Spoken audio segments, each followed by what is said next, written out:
Television's public service announcements take on tough subjects these days, from drugs to AIDS to gay bashing. And they talk tough these days, too. The producers say they have to grab attention for serious issues.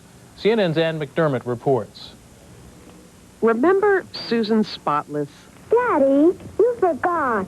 Every litter bit hurts. Right, Susan Spotless. Yes, Susan and litter were big in the 60s, at least as far as public service announcements were concerned. These free ads, better known as PSAs, are still a staple of television, a way for a station to demonstrate public spiritedness and community concern.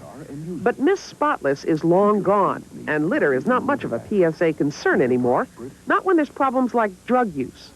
Keep smoking crack, and eventually you'll be left with nothing. Or problems like gay bashing. You got a problem, faggot? That it's graphic, it'll really grab the viewer. It's in television terms, it's good television. PSAs have to be good and graphic these days because of increasing competition from a growing number of agencies that want their messages aired.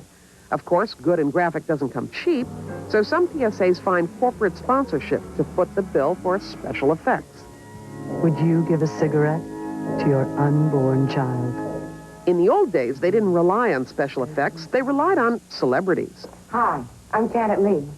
May I talk to you a minute about voting? Well, some PSAs still use celebrities, only they don't talk much about voting anymore. Use a condom every time you have sex. Every time. What works is frank talk. Sometimes Frank doesn't begin to describe it. It wakes people up, it gets their message across, but they are going to have a number of stations who will refuse to air it. But ad people say most of these in-your-face spots are here to stay. This is your brain on drugs. Kind of makes you nostalgic for the good old days of litter. Right, Susan Spotless.